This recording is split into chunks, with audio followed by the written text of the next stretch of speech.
1. Tujuan. Pada akhir pembelajaran topik 6, peserta diharapkan A. Mengetahui manfaat dan arti penting perencanaan usaha. B. Menyusun perencanaan usaha pada bisnis keterampilan jasa. C. Menganalisis pengembangan usaha. 2. Kegiatan. Peserta mempelajari dan menyusun perencanaan usaha secara sederhana. 3. Materi. A. Pengertian perencanaan usaha. Agar perusahaan dapat berkembang, maka seorang wirausaha harus menyusun perencanaan bisnis. Perencanaan bisnis merupakan suatu dokumen rencana kemajuan usaha jangka waktu tertentu dengan berlandaskan kemampuan perusahaan yang dimiliki. Menurut De Graaf dalam Bukhari Alma menjelaskan perencanaan bisnis sebagai dokumen yang disediakan dalam entrepreneur yang memuat rincian tentang masa lalu, keadaan sekarang, dan kecenderungan masa depan dari sebuah perusahaan. Isinya mencakup analisis tentang manajerial, keadaan fisik bangunan, karyawan, produk, sumber permodalan, informasi tentang jalannya perusahaan selama ini, dan posisi pasar dari perusahaan.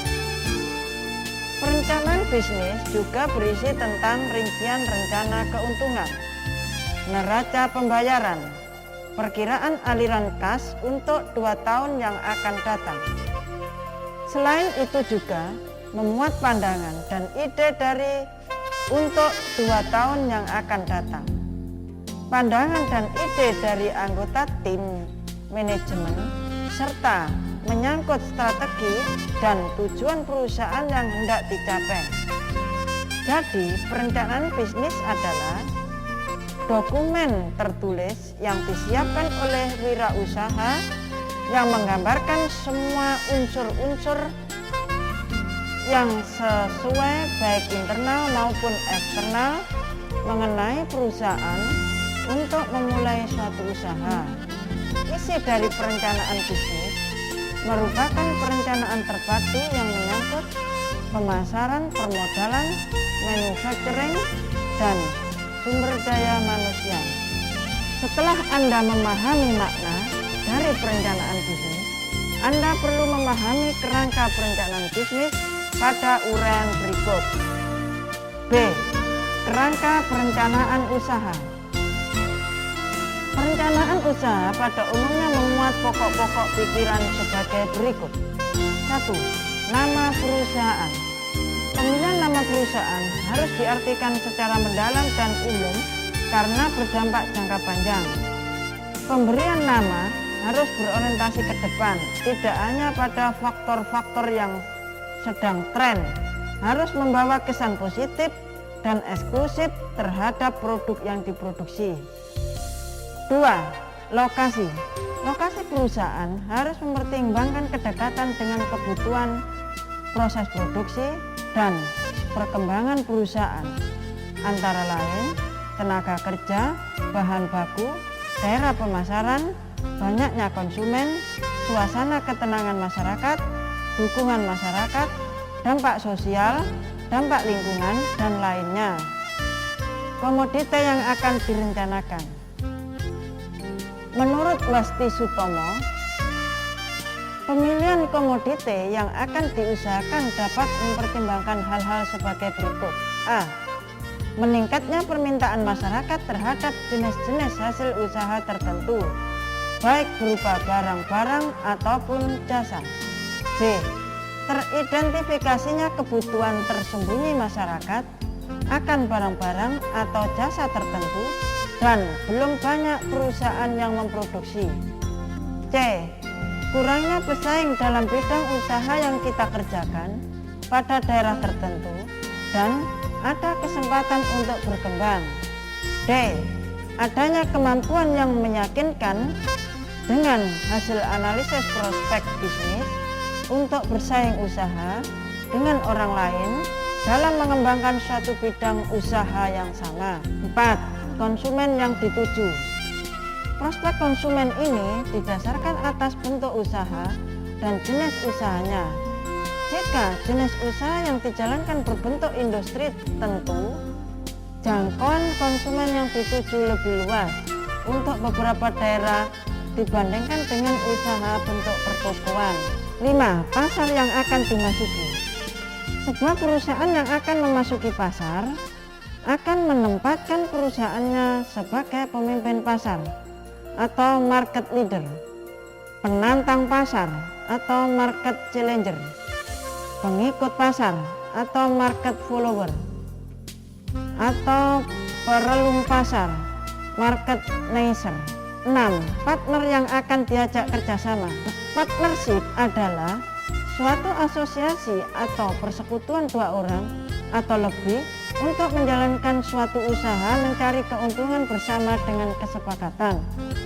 Dalam mencari partner untuk kerjasama perlu memperhatikan lebih diutamakan memberikan sumbangan teknologi, pengetahuan, dan modal dalam pengembangan perusahaan. 7. Jumlah pegawai untuk menjalankan perusahaan.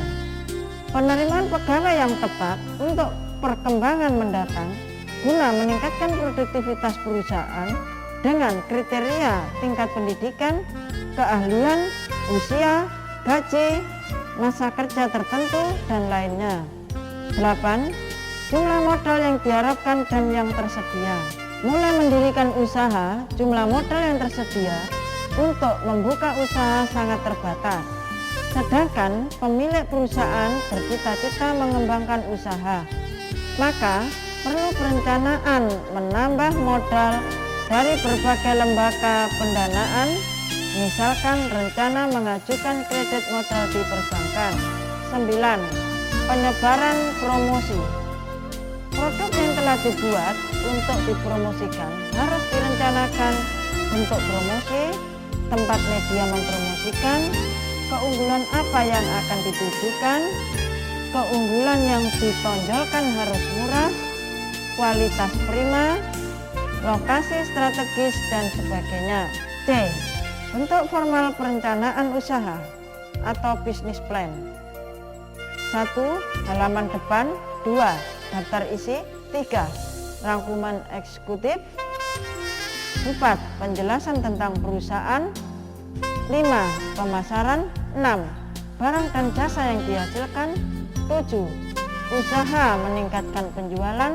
8. Permodalan. 9. Apandik. D. Isi perencanaan bisnis secara sederhana. 1. Latar belakang.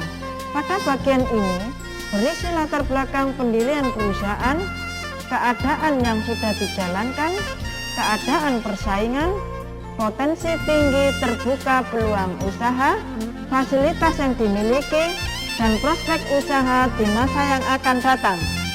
2. Identitas pemilik.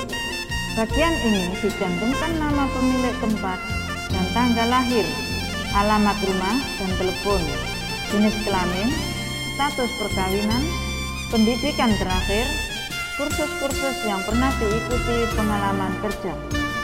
3. Data perusahaan.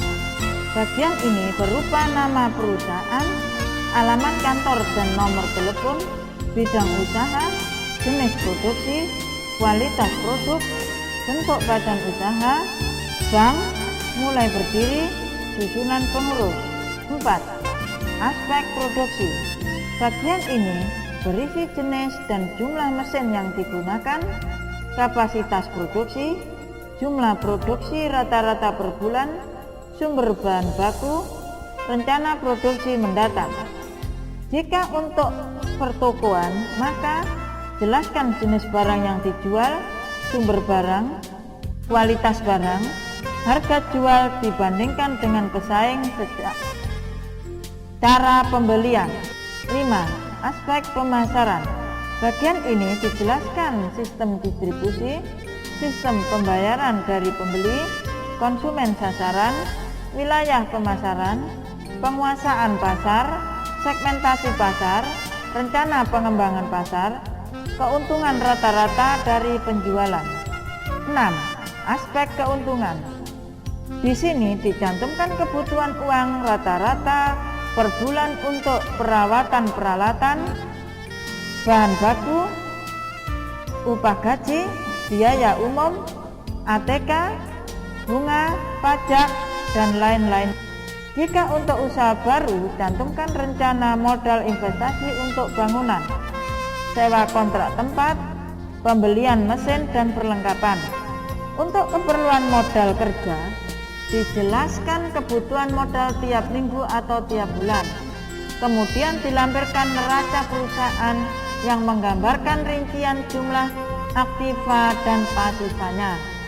Selanjutnya dijelaskan pula laporan rugi laba dengan mencantumkan jumlah hasil penjualan, harga pokok, harga pembelian, biaya-biaya yang dikeluarkan, bunga bank, pajak, dan sebagainya. Contoh sederhana perencanaan bisnis. Bengkel servis motor yang baru buka belum memiliki langganan tetap, sehingga usaha ini belum memberikan keuntungan di awal usaha. Minimal dibentuk waktu 1 tahun untuk meraih waktu tersebut. Masih perlu mengeluarkan dana untuk pembayaran tenaga kerja, pembayaran listrik, perawatan peralatan, dan lainnya. Apabila usaha sudah berjalan baik, maka susunlah rencana keuntungan sehingga seluruh modal pengadaan suku cadang sudah bergulir dan mengembangkan prospek usaha mendatang. Kemudian siapkan buku kas penjualan harian. Pisahkan pemasukan atau laba berdasarkan jenis kegiatannya dan tuliskan tanggal transaksinya. Buku kas ini penting sekali untuk mengevaluasi jenis kegiatan yang paling banyak memberi manfaat.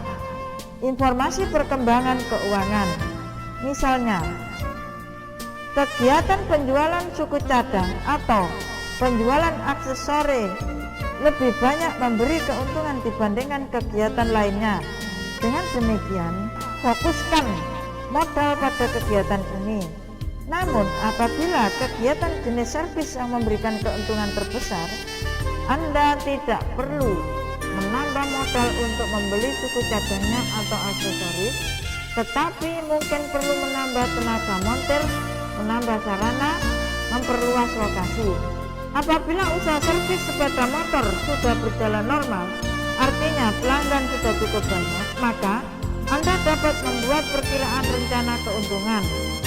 Contoh gambaran modal pengadaan suku cadang bergulir 1 kali, tetapi bila pelanggan 2 kali sebulan, situasi tersebut dimungkinkan perlu tambahan modal untuk menambah pengadaan suku cadang atau aksesoris. Berikut ini tabel daftar peralatan yang dibutuhkan.